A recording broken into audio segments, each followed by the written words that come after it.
안녕하세요.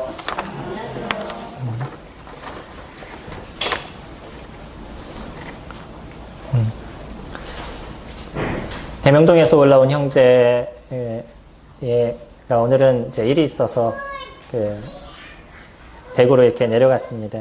네, 형제가 올라오게 됐었을 때 그때 이제 일구 형제님이 같이 올라오셨어요. 그래서 같이 오랜만에 교제도 하고 이제 시간을 이렇게 보냈었는데, 그분이 올라오셔서 하신 얘기 중에 첫 번째가 뭐냐면, 저희 교회를 찾으러 오는데 웬 교회가 이렇게 많아요, 그렇게 얘기하시더라고요.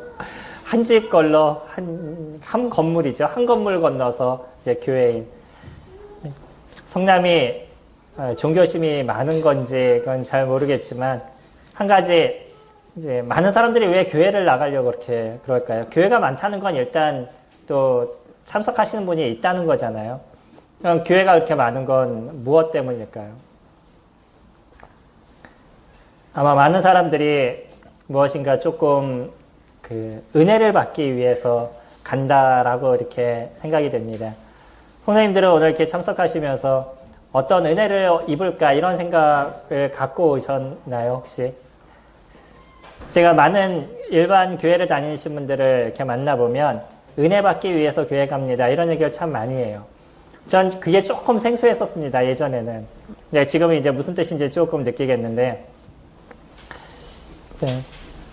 그러면 그분이 은혜를 받기 위해서 교회를 가시는데, 그러면 전해지는 말씀이 그분을 하나님께서 도우십니다, 언제나 인도해 주십니다, 함께 해 주십니다, 이런 말씀을 들으면 은혜가 되고, 또 하나님께서 당신은 죄에 대해서 벗어나야 됩니다, 죄를 짓지 않아야 됩니다, 당신의 삶은 이것이 문제입니다, 이런 얘기를 만약에 말씀으로 전해 듣는다 그러면 그분은 그 말씀 속에 은혜를 받지 못할까요? 어떤 게 우리에게 있어서 은혜의 말씀이죠? 사실 하나님의 말씀은 다 우리 가운데 은혜의 말씀이 아닐까요? 저는 그렇게 생각합니다. 모든 하나님의 말씀은 저희들에게 있어서 은혜의 말씀인데, 문제는 뭐냐면은 그런 말씀을 받는 우리들의 마음의 태도라고 생각이 돼요.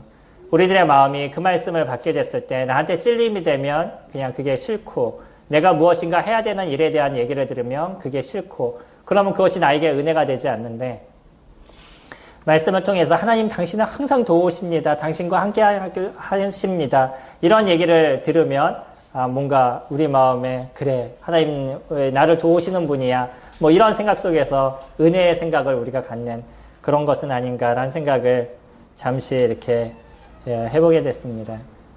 결국은 뭐냐면요, 사람의 마음의 상태에 따라서 참 많은 것이 변한다는 거예요. 원래 있는 게 중요한 게 아니라 그것을 받아들이는 사람의 마음이 어떠냐에 따라서 변하는 것이 너무나 많이 있습니다. 오늘은 날마다 임하는 하나님의 은혜라는 주제로 같이 교제를 드릴 겁니다. 성도님들의 삶에 날마다 하나님의 은혜가 임하기를 소원합니다. 더 정확하게 말씀을 드리면, 하나님께서 날마다 우리에게 주시는 하나님의 은혜에 대해서 성도님들이 날마다 누리시는 삶이 되시기를 소망합니다. 오늘 본문 말씀이 사도행전 3장 전장입니다. 네, 그 중에서 저희 한 사건인 1절부터 10절까지만 같이 살펴보도록 하겠습니다.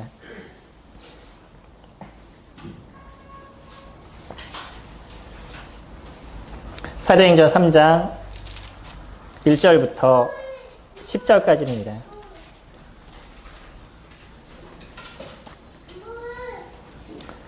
제9시 기도 시간에 베드로와 요한이 성전에 올라갈새 나면서 못 걷게 된 이를 사람들이 메고 오니, 이는 성전에 들어가는 사람들에게 구걸하기 위하여 날마다 미문이라는 성전 문에 두는 자라.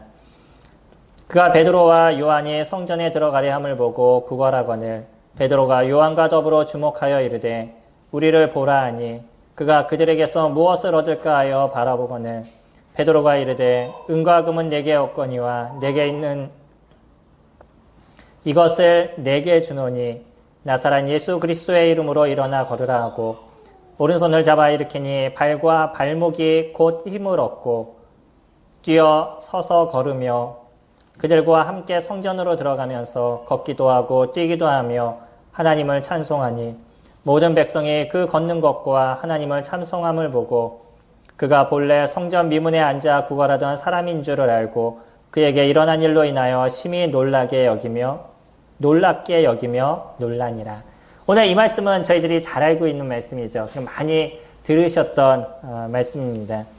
이 말씀을 들으면서 그래, 예수님 그분께서는 나면서부터 안진뱅이였던 그 사람을 일으키실 수 있어 라고 믿으시죠. 분명히 예수님 그분을 이루실 수 있는 분인 것을 저희들이 믿고 있습니다. 성도님들 어떠셔요? 믿으셔요? 저희들은 사실 이런 믿음을 갖고 있는 존재들이라는 거예요. 우리가 갖고 있는 믿음이 얼마나 크신지 지금 아시나요? 나면서부터 한 번도 걸어보지 못한 그 사람이 일어나서 걸었다라고 얘기합니다. 우리가 여기서 조금 더 고민해 보면요. 나면서부터 한 번도 걷지 못했던 분이 일어나서 걷는다는 게 의학적으로 조금 얘기하면 이게 단시간에 이루어질 수 있는 사건이 아니라는 것을 알게 될 겁니다. 저희 아이가 예전에 팔이 부러졌었어요. 그래가지고 한 달 반인가 한 달 정도 기부스를 했습니다. 기부스를 이렇게 하고 나니까 나중에 이걸 풀렀는데 부러진 건 여기가 부러졌어요. 그리고 기부스를 여기까지 움직이면 안 되기 때문에 통으로 여기까지 했습니다. 나중에 여기 기부스 한 걸 갖다 다 잘라내고 놨더니 이 뼈만 붙으면 되는데 어디까지 붙었냐면 여기서부터 이 팔 자체가 움직이지 않게 돼버린 거예요. 기부스를 여기다 해놓으니까 얘가 팔이 안 움직이고 있잖아요. 그러니까 얘가 펴지지를 않는 거죠. 만약에 확 펴버렸으면 무슨 문제가 생겼겠어요? 얘 또 부러졌을 거예요. 이 중간이. 나면서부터 안진뱅이였습니다. 그가 발 자체가 거의 굳어있는 상태예요.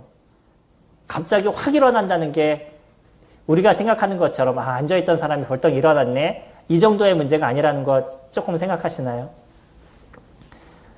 다리가 굳어있는 상태입니다. 그 굳어있는 게 갑자기 걷게 됐다는 것이 여기서 또 뭐라고 얘기해요? 걷기도 하고 뛰기도 하며 라고 이야기를 하고 있어요. 이게 얼마나 놀라운 역사가 일어난 건지 저희들이 보게 됩니다. 근데 이러한 역사가 일어날 수 있다는 것에 대해서 저희들은 믿어요. 성도님들이 갖고 있는 믿음이 얼마나 크신지를 지금 알고 계시나요? 그게 우리들의 실생활과 우리들의 삶에서 이루어가고 있는 하나님의 은혜의 모습이 우리에게 있다는 겁니다. 그렇게 놀라우시고 그렇게 크신 하나님의 역사가 우리들의 삶에 날마다 임하고 있다는 거예요. 한 사람이 나면서부터 안진뱅이였습니다. 이 사람이 자기 혼자 걸을 수 있는 힘도 없었기 때문에 누구에 의해서 구걸을 해야 됐냐면 구걸을 하는 것도 다른 사람에 의해서만 구걸이 가능했었어요. 그래서 어떤 사람들이 그나마 이 사람을 불쌍히 여겨서 그를 데려다가 성전 미문이라는 곳에 이렇게 데려다 놨습니다. 그러면 성전을 들락날락하는 사람들이 이 구걸하는 사람을 보면서 불쌍히 여기는 사람이 동전 한 입씩 이렇게 아마 주었던 것 같아요. 자기 혼자 걸을 수도 없었어요. 누군가의 도움에 의해서만 거기에 갈 수 있었습니다. 아무것도 그가 할 수 있는 것은 없어요. 가만히 앉아서 그가 오고 가는 사람들을 쳐다보게 됐었을 때 이 사람이 가장 큰 바람은 무엇이었겠어요? 그 상태에서. 그날도 동일하게 성전 미문에 가서 앉아 있었습니다. 그 사람이 가장 큰 그날의 소망이 무엇이었을까요? 어떤 사람이 더 많은 돈을 줄까? 오늘 얼마나 많이 구걸을 하게 될까? 얼마나 많은 돈이 오늘 생길까? 그게 그에게 있어서 가장 큰 소망 아니었을까요? 그런데 그때 두 사람이 지나갔습니다. 베드로와 요한이었었어요. 이 사람이 지나가면서 야 나는 은과 금이 없어 라고 얘기하게 됐었을 때 이 사람이 그 이야기를 듣는 순간에 어떤 마음이 들었을까요? 실망이 됐을 겁니다. 진정한 실망이 됐었을 거예요. 근데 베드로와 요한은 뭐라고 얘기하냐면 나에게 은과 금은 없지만 주 예수 그리스도의 이름으로 일어나 걸으라 라고 얘기했었어요. 그리고서는 그의 손을 잡아서 일으켜줬는데 그의 발에 힘이 붙기 시작했어요. 그 굳었던 다리가 풀려서 그가 걸을 수 있게 됐습니다. 그뿐만 아니라 시험 삼아서 걷다 보니까 뛸 수도 있었어요. 자연스럽게 그의 입에서 무엇이 나와요? 하나님을 찬양하는 목소리가 그의 입술에서 튀어나오게 됐었어요. 얼마나 놀라운 역사가 그 순간에 일어났는지 많은 사람들이 그곳에서 모여가지고서는 도대체 이게 무슨 일인지 눈이 이만해져가지고 쳐다보고 있었습니다. 그러면서 이들이 보면서 무엇을 느꼈냐면 저 사람에게 임한 은혜가 나에게도 좀 임했으면 좋겠다라는 아주 강력한 그런 마음의 요동이 그들에게 일어났었어요. 근데 문제는 뭐냐면요. 이 사람들한테는 줄 은혜가 없었습니다. 왜죠? 이 사람들이 이미 걷고 있었기 때문에 그래요. 뛸 수도 있는 사람들이에요. 요한과 베드로가 했던 얘기는 이런 뭐냐면 안진뱅이였던 그 사람을 이렇게 세웠어요. 얼마나 큰 역사가 일어난 거죠. 근데 우리는 그런 역사를 날마다 경험하고 살아요. 그러지 않으시나요? 걸으시죠. 때로 뛰기도 하시죠. 그 역사가 우리에게 날마다 있다는 거 느끼시나요? 우리에게 날마다 있는 역사입니다. 근데 이게 왜 우리에게 있어서 역사가 되지 않죠? 이건 우리가 당연하기 때문에 그래요. 하나님의 은혜는 우리에게 날마다 임함에도 불구하고 우리 스스로가 이것을 무엇으로 생각하느냐면 이것은 당연한 거야 이렇게 생각하는 것이에요. 우리가 이게 당연한 것이 돼버리니까 하나님의 은혜를 누릴 수 있는 마음이 우리 가운데 일어나지 않는 것입니다. 오히려 우리는 무엇이 주어지게 되면 하나님의 큰 은혜를 누리는 거예요. 돈이 떨어지면, 금이 떨어지면, 그러면 우리는 하나님의 큰 은혜가 임했다 이렇게 생각하게 되는 거죠. 안진뱅이는요.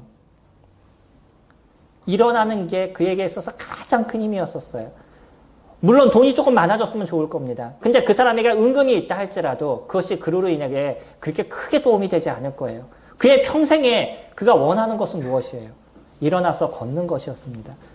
아마 이분의 마음을 제가 잘 알지 못하지만 이분은 아마 그런 마음이 있었을 거예요. 내가 죽기 전에 한 번이라도 좀 걸어봤으면 좋겠다. 이런 마음이 그의 가운데 있었을 거예요. 그에게 있어서는 걷는 게 가장 큰 것이었을지도 모르겠습니다. 근데 걷는 사람은요. 이것이 우리들이 살아가는 삶의 가장 큰 은혜인 것을 잘 느끼지 못한다는 거예요. 그리고 이것은 당연한 우리들의 인생이라고 생각해요. 당연히 우리에게 주어져야만 되는 그런 삶이라고 우리는 생각을 합니다. 근데 조금 아파 보면, 내가 힘들어 보면, 건강한 게 얼마나 큰 하나님의 은혜인 거구나 라는 것을 저희들이 느끼게 되죠. 사람들은 참 재밌습니다. 만약에 우리가 조금 가정을 해서 이 안진뱅이가 이러고 나서 10년이 지났어요. 10년이 지났는데 여전히 그가 성전 미문에 앉아서 구걸을 하고 있어요. 그러면 이 안진뱅이였던 그분이 구걸을 하면서 마음에 찬양을 드리면서 구걸을 할까요? 불평을 하면서 구걸을 할까요? 하나님이 10년 전에 나를 일으켜주셔서 내가 이 멀쩡한 다리로 구걸을 하고 있으니까 너무나 감사해라고 얘기를 하겠어요. 야, 내 오늘도 여기 앉아서 구걸하고 있다고 스스로를 한탄하겠어요. 사람의 모습이 이런 거죠. 진짜 나에게 주어진 은혜가 그것이 은혜로서 임하지 않으면 날마다 우리들 안에서 일어나는 건 뭐냐면 불평과 아픔과 슬픔의 모습이 우리에게 존재할 수밖에 없다는 겁니다. 하나님이 우리에게 주시는 은혜는요. 우리가 사람마다 갖고 있는 것이 조금 다르고 받는 것이 조금 다르지만 날마다 우리들의 삶에서 언제나 임해주고 있어요. 항상 우리들 가운데 놓여 있습니다. 근데 문제는 뭐냐면 우리들 안에 일어나는 불평이 그 모든 하나님의 은혜에 대해서 느끼지 못하는 인생을 살게 만들고 있다는 거예요.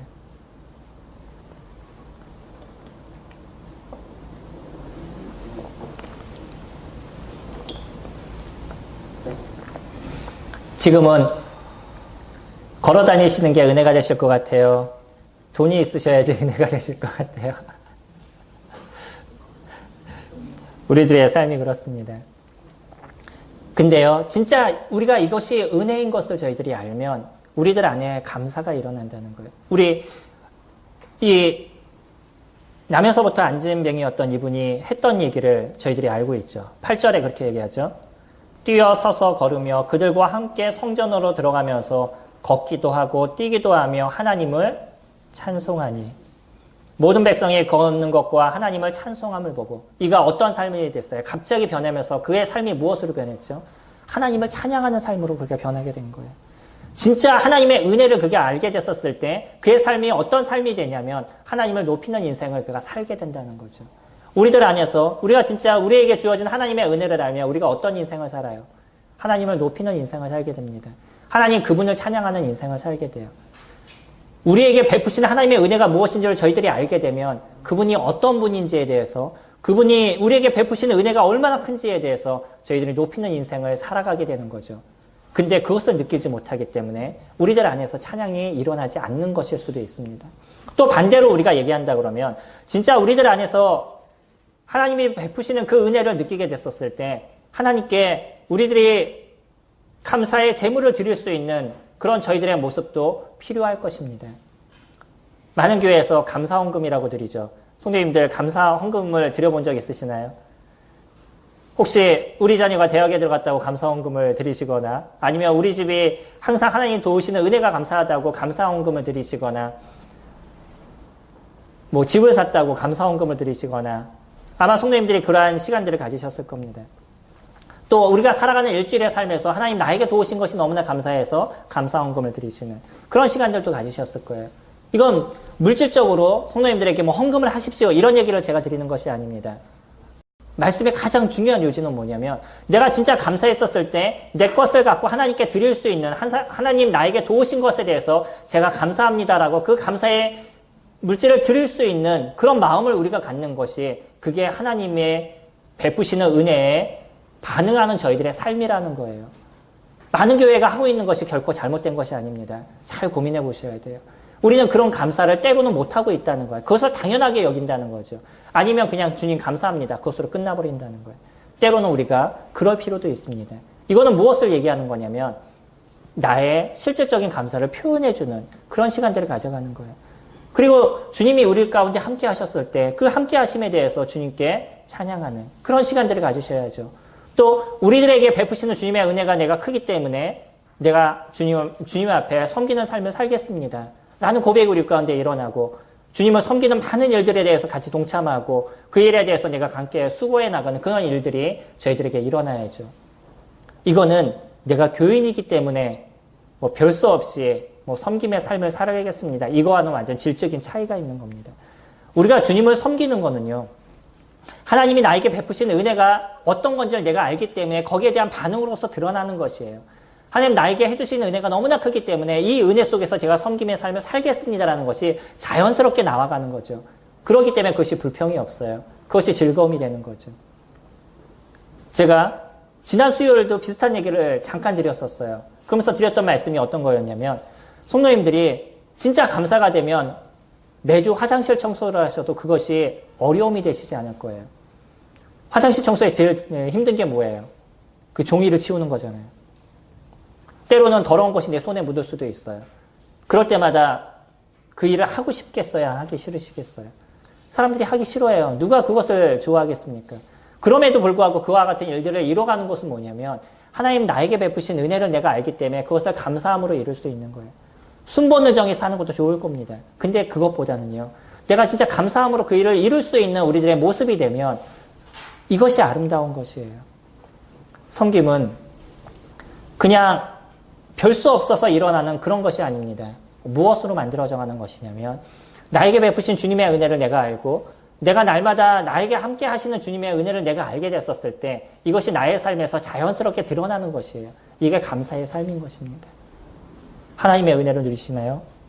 하나님의 은혜가 성도님들의 삶에 항상 함께 하시나요? 그렇다고 그러면 거기에 대한 표현을 드러내시는 삶을 사시기 바랍니다. 그리고 그 은혜에 대해서 감사하시는 삶을 사시기 바랍니다. 그런 것이 이루어졌었을 때 우리에게 있어서 은혜가 배나 더 커져간다는 거예요. 이스라엘 백성들은 그 모습을 봤었어요. 그리고 나서 그들의 마음 가운데서는 무엇을 생각했냐면 이제 나도 이들이 누리고 있는 그 안진뱅이가 일어났던 것처럼 나에게도 그 어떠한 특별한 것을 주었으면 좋겠다라는 그런 마음으로 베드로와 요한을 붙들고 무엇인가의 무언의 이야기를 하고 있습니다. 당신네들은 누굽니까? 당신네들은 이러한 역사가 어떻게 일어난 것입니까? 당신이 갖고 있는 그런 능력을 저 사람에게 베풀어줬던 그 능력을 나에게도 좀 주십시오. 그런 마음으로서 그들을 붙들고 있어요. 이때 베드로가 그들을 향해서 했던 얘기가 무엇이에요? 16절 말씀 보시면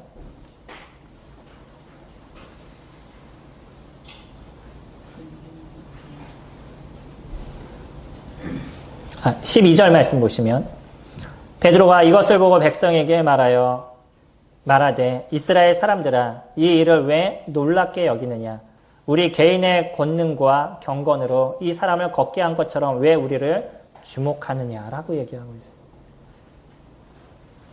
이 일을 이룬 베드로는요. 사실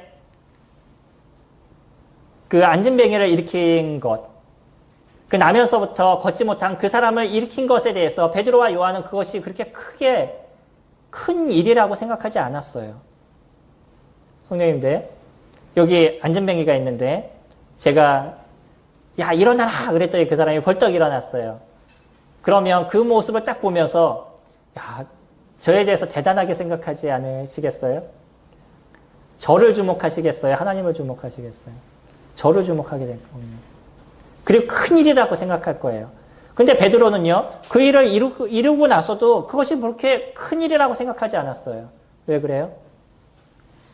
하나님께서는 항상 그와 같은 일들을 하시는 분인 것을 베드로는 알기 때문이에요. 베드로가 그 모습을 보면서, 어휴, 이제 나에게도 이와 같은 역사가 일어나네. 야, 내가 이제 이런 힘이 생겼네. 라고 자기 스스로가 자만하지 않았다는 거예요. 그리고 그것에 대해서 자기 스스로도 놀랐어요. 와, 이런 일이 일어나네. 제가 만약에 기도했는데 어떤 분이 다리가 안 좋으신 분이 그분이 갑자기 벌떡 일어나요. 그럼 그 다음에 제 마음에 무슨 생각이 들겠어요? 이야, 나도 이제 이런 걸 할 수 있구나. 뭐 이런 생각이 제 마음에 들어올 겁니다. 베드로가 그러지 않았다는 거예요. 왜요? 하나님은 항상 하실 수 있는 분임을. 예수 그리스도 그분을 항상 하실 수 있는 분인 것에 대해서 이 베드로는 정확하게 알고 있었기 때문이에요. 그러면서 오히려 뭐라고 얘기하냐면 왜 나를 주목하느냐? 이 일을 이루신 분은 누구시냐면 너희들이 십자가에 매달아 죽게 만든 그 예수 그리스도 그분이 이루신 거다. 이 일을 이룬 거는 내가 아니라 예수 그리스도라는 그 이름, 예수라는 그 이름이 이 일을 만든 것이다 라고 외치고 있어요. 그러면서 이들을 향해서 그들에게 줄 수 있는 진정한 은혜를 주고 있습니다. 무엇을 주고 있죠? 예수 그리스도 그 이름으로 인해서 너희가 죄사함을 얻어라 라고 얘기하고 있어요. 이들은 자리에서 일어나는 것, 그것이 그들에게 있어서 진정한 은혜가 아니에요. 이들에게 있어서 돈, 그것이 그들에게 있어서 진정한 은혜가 되지 않습니다. 이 백성들의 마음 가운데는 그 돈이 많아지면, 은금이 그 앞에서 뚝뚝뚝뚝 떨어지면 자신에게 있어서 진정한 은혜라고 그들은 생각하겠지만, 그러나 실질적으로 그들에게 있어서 은혜는 그것이 아니었었어요. 무엇이 그들에게 진정한 은혜였냐면 자기네들이 십자가에 매달린 그 예수 그리스도 그분이 하나님이 우리들에게 보내주신 그 메시아이심을 깨닫는 것이었습니다.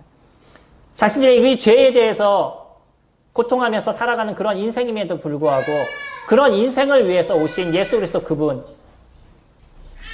그런 그분을 알지 못해서 자기네들은 십자가에 매달았는데 그분이 자기의 죄를 구원하실 그분이라는 것을 믿는 것, 그것이 그들에게 있어서 진정한 은혜였다는 것이에요. 베드로는 지금 그것을 얘기하기를 원했습니다. 너희들 마음에 다시금 돌이킴을 가져라. 너희들 마음에 새로움을 가져라. 그리고 너희들이 죽였던 그 예수 그리스도 그분을 너희들의 마음에 구주로 영접하라. 그렇게 이야기를 하고 있습니다. 19절 말씀 보시면 그러면 너희가 회개하고 돌이켜 너희 죄 없이 함을 받으라. 이같이 하면 새롭게 되는 날이 주 앞으로부터 이를 것이요. 그들이 만약에 회개함으로 내가 진짜 잘못했구나, 내가 죄인이었었구나 라는 것을 깨닫고 그리고 예수 그리스도 그분을 받아들이는 그런 마음이 된다 그러면 그들이 무엇이 된다 그러면 새롭게 되는 날이 주 앞으로부터 너희들에게 임할 것이다 라고 얘기하고 있어요. 이들이 자신의 모습을 깨달은 자들은 하나님이 그날 임하게 된 이 놀라운 은혜를 그들이 만끽하게 되었을 것입니다. 근데 아직도 자기의 상태를 알지 못하는 사람이었다 그러면 아무리 이와 같은 은혜를 그들에게 베풀어주고 이 베드로와 요한이 그것을 얘기해줬다 할지라도 그들은 그것을 받아들이지 않았을 것이에요. 다리가 불편했던 그 사람은요. 자기의 상태를 정확하게 알았습니다. 그랬기 때문에 자기가 일으킴을 받는 것이 가장 큰 은혜라는 것을 그가 알고 있었어요. 우리가 죄인임을 인식하는 사람, 내가 진짜 죄인인 것을 내가 아는 사람이라 그러면 이 죄에 대한 해결을 받는 것, 이것이 얼마나 놀라운 은혜인지를 정확하게 알게 될 것입니다. 우린 여기 모두 주님을 믿은 사람이라고 우리가 자부하고 있어요. 그러나 우리들 스스로를 우리가 잠깐 생각해 봤을 때 내가 진짜 죄인인 것을 인정하시고 예수 그리스도를 믿으셨나요? 내가 진짜 지옥에 갈 만한 그런 존재인 것을 인식하시고, 그렇기 때문에 예수 그리스도가 내가 진짜 필요해. 그분이 진정한 나의 은혜의 삶이야. 라고 인정하시고 그분을 받아들이셨나요? 내가 그런 모습이 아니셨다 그러면 우리가 받은 침례나 이건 아무것도 아닌 거예요. 내가 날마다 떡과 전을 뛴다 그래가지고 그것이 나로 하여금 천국을 데려가는 징표가 되지 않습니다. 뭐라고 얘기하고 있어요? 회개하라. 그렇게 표현하고 있습니다. 그거는 어저께 이런 죄를 졌어요. 이 죄에 대해서 하나님 용서해 주세요. 그것을 얘기하시는 것이 아니에요. 내가 죄인인 것을 인정하고 이 죄에 대한 문제를 갖고는 하나님께 나아갈 수 없는 존재인 걸 스스로 깨닫는 것입니다. 그리고 나서 내가 그러면 어떻게 해야 되겠습니까? 이 죄에 대한 문제를 어떻게 해결해야 되겠습니까? 라고 울부짖을 수 있는 그런 심령을 얘기하는 거예요.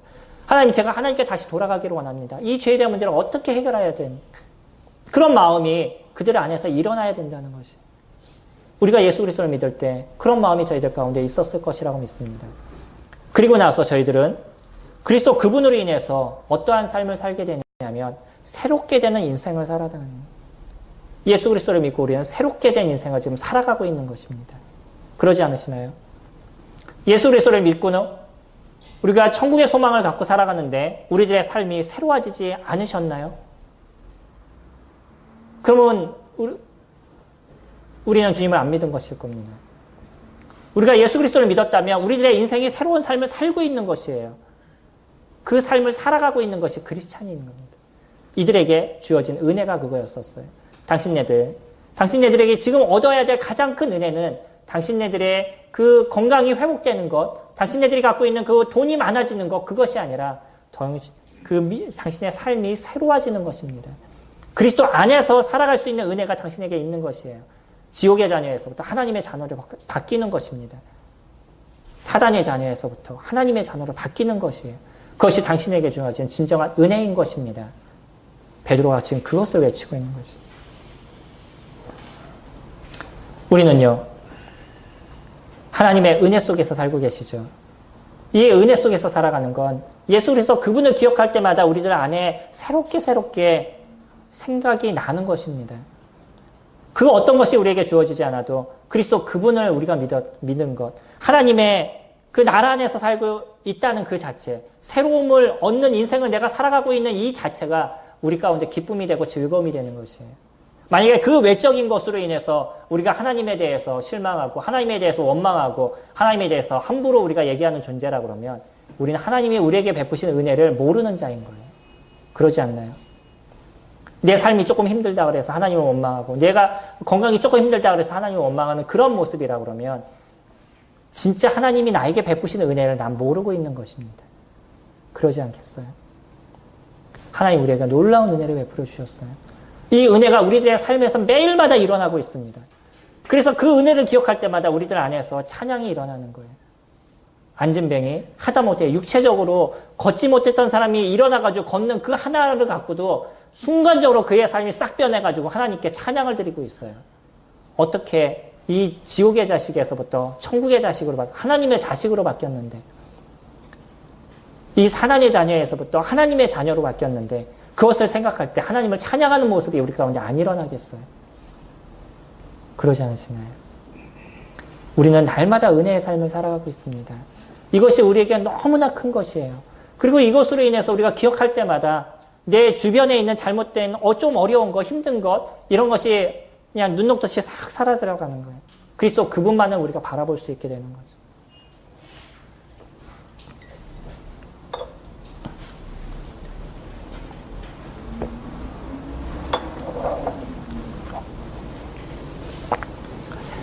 사람들이 살아가다 보면 자주 망각하게 됩니다. 아까 얘기했던 이 안진뱅이의 그 가설을 저희가 또 생각해 보면 그 사람도 한 10년 지나니까 자기가 다리가 온전해진 것에 대해서 망각하고 또 자기의 삶을 한탄하는 모습이 될 수도 있다라고 말씀을 드렸죠. 우리가 예수 그리스도를 믿고 진짜 내가 어떤 존재인지에 대해서 망각하게 되면 저희가 잘못된 모습을 가져가게 되는 거고 그것으로 인해서 진짜 하나님 나에게 베푸신 은혜를 놓치는 인생을 저희들이 살아가게 되는 거죠.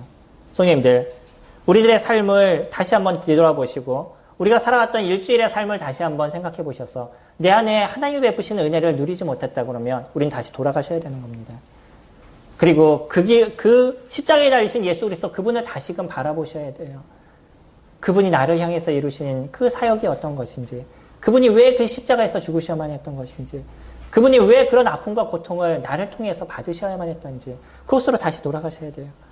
그리고 나서 그분이 그 이루셨던 것이 나와 어떤 상관이 있는지에 대해서 다시 한번 느끼셔야 되는 겁니다. 그렇게 되셨을 때 우리 안에 하나님의 은혜가 크게 자리 잡게 되실 거예요. 어쩌면 주님의 은혜를 느끼지 못하는 사람은 두 부류가 있을 것입니다. 한 부류는 잠시 잠깐 놓치시는 분일 거예요. 그러나 또 한 부류는요, 진짜 하나님의 은혜를 받지 못할 수도 있었을 겁니다. 하나님이 예수 그리스도 그분을 기억하는데 내 마음에 아무런 감사가 되지 않아요. 예수 그리스도 그분을 생각해도 내 마음에 별 감동이 일어나질 않아요. 그렇게 큰 문제가 되지 않아요.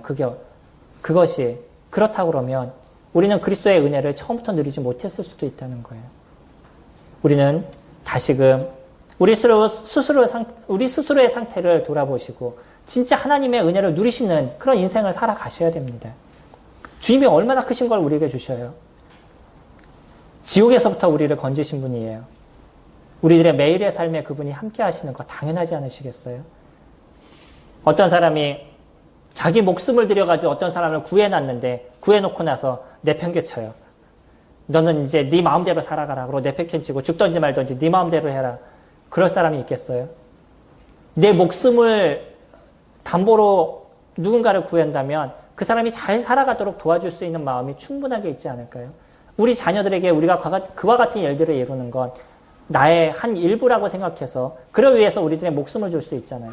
그래서 그를 위해서 우리가 함께 도와주는 인생들을 살아가시는 거잖아요. 하나님이에요. 하물며 하나님이셔요. 그분이 자신의 목숨을 들여서 우리를 구원하셨어요. 그런데 우리가 인생을 살아가는 데 있어서 우리가 함께 하지 않으시겠냐는 거예요. 그건 당연한 거 아니겠습니까? 그래서 우리가 날마다 십자가의 그 모습 속에 놓여있게 됐었을 때 모든 것이 함께 하시는 그 은혜를 누리는 인생을 저희들이 살아가게 된다는 거예요. 그것만 바라봐도 당연히 그분이 우리들의 인생 속에서 날마다 도우시고 이끄시고 함께 해주시는 분이라는 것을 저희들이 알아갈 수 있는 거죠. 혹시요, 직장의 문제에 대해서 고민하신다 해도, 혹시 가족의 문제에 대해서 좀 고민하신다 할지라도, 때로는 자녀들의 문제로 인해서 좀 고민하시고, 또는 가정에 대한 어떤 물질적인 것으로 인해서 고민이 되시고, 미래에 대한 삶에 대해서 좀 고민이 되신다 할지라도요, 그것이 내 인생의 큰 부분은 아닐 수도 있습니다. 더 중요한 건 뭐냐면 그리스도 그분의 은혜가 내 가운데 더 크게 임하게 됐었을 때 나에게 놓여진 그 문제를 믿음으로 헤쳐나갈 수 있는 힘을 주님은 저희들에게 충분하게 주신다는 것이에요. 내 눈에는 그것이 너무나 크고 인생에서 가장 큰 것이라고 보여진다 할지라도 그거는 우리 인생의 한 부분이 될 수 있어요. 더 중요한 거는 그것을 이길 수 있는 힘을 그리스도 그분 안에서 저희들이 받아가는 거예요. 나에게 날마다 베푸시는 하나님의 은혜를 내가 알아가는 인생을 살아가게 됐었을 때 그때 그 모든 것을 건너뛸 수 있고 그것을 이길 수 있는 그 능력과 힘이 저희들에게 존재하게 될 겁니다. 하나님의 은혜를 누리시나요? 날마다 누리셔야 됩니다. 오늘 이 자리에 하나님의 은혜가 임하셨나요? 별로 표정들이 강해지신 것 같아요. 하나님의 은혜가 이 시간에 충분하게 우리 가운데 임했습니다. 그 임하신 하나님의 은혜를 누리시는 성도님들의 삶이 되기를 소망합니다. 기도하겠습니다.